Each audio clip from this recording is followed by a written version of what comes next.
Presidente da República José Ramos Horta deixa nilai dúvida ou alteração lei CAC. Também durante ne acompanha o debate do Parlamento Nacional no quando Simo promulga quedas. Presidente da República José Ramos Horta atau questão neba jornalista banhira participa celebração cerimônia Open Office Reception iha Embaixada Brunei Darussalam Timor Plaza tersane.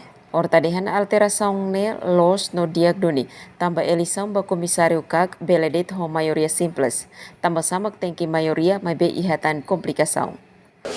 Mai vacina queres. Harukan para a presidência semana curta? Sim. Agora estou a vareto. Se ia na vacina queres, também conhece a alteração, né? Não é problema.